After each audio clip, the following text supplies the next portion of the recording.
Whether it's Terry Pratchett's Hogswatch or Emperor's Day from the 40k universe, there is a reason that so many books and movies use festivals as part of their plot. They are a fantastic way to up the drama, and I'm going to tell you why in 5 tips. Are you ready? Let's light up the forge. Greetings and salutations. I'm Janet from World Anvil, and this is 5 ways that festivals can up the drama of your novel, your story, or your campaign. So let's jump in. Reason number 1, festivals are exposition gold. Festivals are a fantastic way to deliver exposition about your world in an active and showing way, rather than a boring and telling way. For starters, what is the festival about? If you're trying to explain how the cosmos of your world works, then maybe your festival is about celestial bodies, your 2 suns align, or you have a solar eclipse. Or if you're trying to give more information to your readers and players about your deities and your pantheon, then maybe your festival is a religious festival. And if you need to deliver a critical piece of history, then why not have this festival be a celebration or a memorial of that event? The other thing festivals are great for is delivering information about stuff outside your active world-building space. Now, we've talked about active world-building area before on this channel, and essentially it's the bit that you're busy with right now. In the Dark Crystal universe, it's Scarith, the bit where the Gelflings live. In The Lord of the Rings, it's Middle-earth. We don't learn a lot about the world outside of that active area.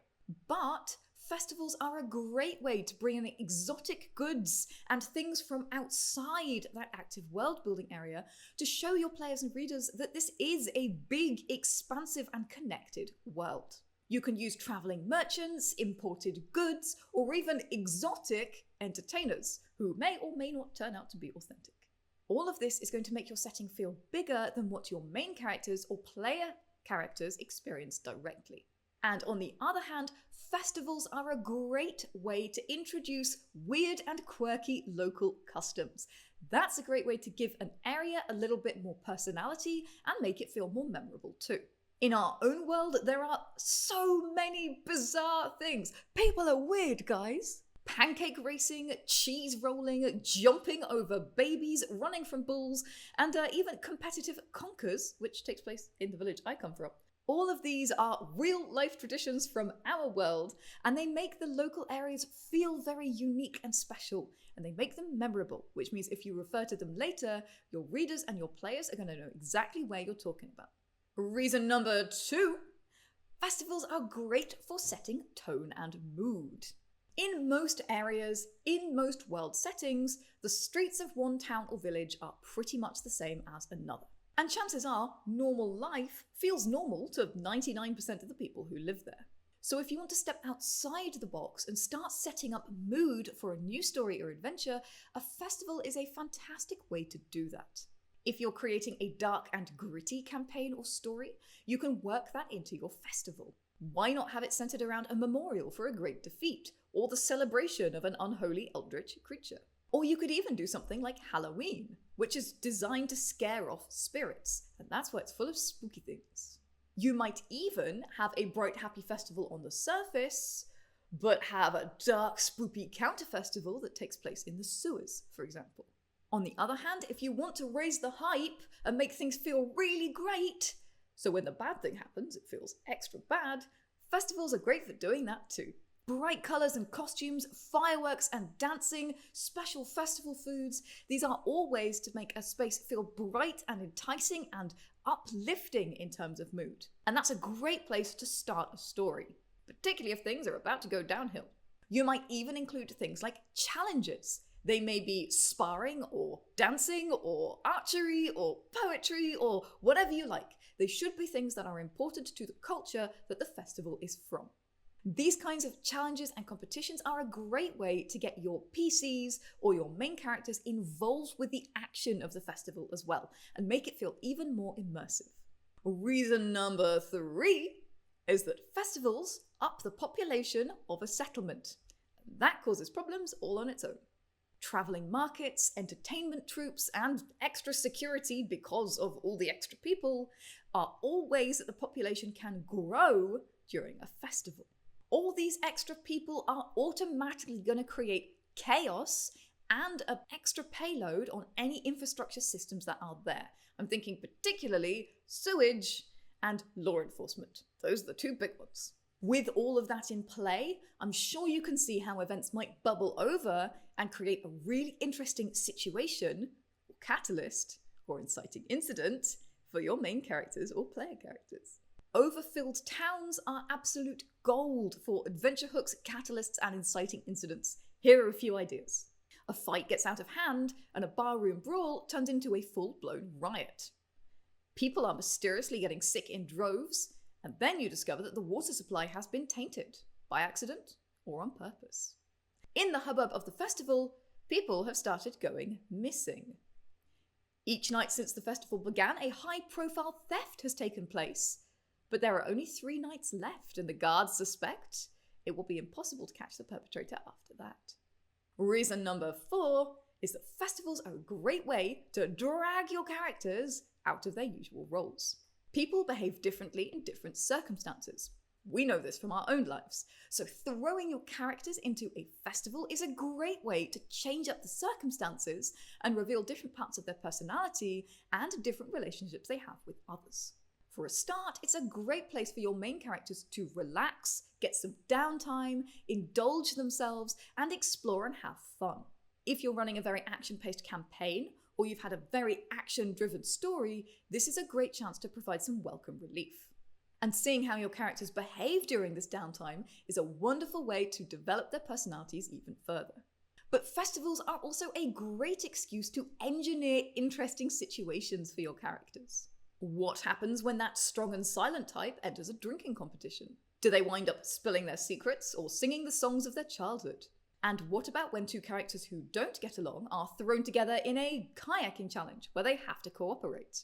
Can they overcome their differences, or do they end up paddling in opposite directions? For both GMs and writers, festivals provide wonderful excuses to create these kinds of unusual situations, throw different characters together, and explore how people behave in different situations. It's a wonderful way to get some character development and some beautiful character moments. And reason number 5, festivals can break up the status quo, and it's a great excuse to introduce some really bizarre events. Stay with me on this one. So characters, whether they're player characters or main characters in stories, often come from small towns. It's a legacy of the swineherd to prince stereotype, and it's a very compelling story. But when you want to get your story going, you need an inciting incident or an adventure hook, and festivals are a great way to get things going. If your main characters are looking for mentors, all sorts of important people might travel to a small out-of-the-way place if there's an important festival going on. That might be as mundane as a famous writer going to a literary festival, or an archmage going to a magic festival. By their very nature, festivals involve unusual things. That might be strange items coming in, and you might see weird interactions with magical materials, or that might be increased trade which leads to bandits or pirates or other nefarious activities. All these ideas are great inciting incidents or plot hooks to get your character from average Joe to stalwart adventurer. They're a great first step on the road of that path. And if your players or main characters do manage to solve pirates, exploding fireworks, or impress an archmage, that's going to mean even more reputation at a festival than it would under normal circumstances. Reputation is a great thing for players and main characters to strive towards. It's challenge time! Your challenge, should you choose to accept it, is create a festival celebrated by one or more cultures in your world to kick off a new campaign or a new story. Remember to think about how the festival can set the tone or mood for this new story or campaign, and also how you can use it to seed and foreshadow exposition that you'll need later in the story. If you already have player characters or main characters in mind, think about how the festival might challenge them or give them an opportunity to show a different part of their personality. To submit your prompt, follow the link in the description of this video and make sure you check out other people's entries too if they've put them public. There's so much inspiration to be had. You're going to be using the Traditions template on World Anvil, which is absolutely chock full of prompts and inspiration to create your own festivals in detail. And of course, since it's World Anvil, you can make them private or share them with your players and readers. And of course, you can make them look exactly as you want, including images, sounds, background sounds, famous songs from the festival, and even random roll tables to make it more interactive. So how about you guys? What's your favourite festival or your favourite use of a festival in fiction? Spoiler alert, mine's gotta be Hogswash by Terry Pratchett. If this video was helpful or if it made you think, then please smash that like button. It really does help us. And subscribe for more World Anvil tutorials and world building videos. And in the meantime, grab your hammer and go world build at a festival!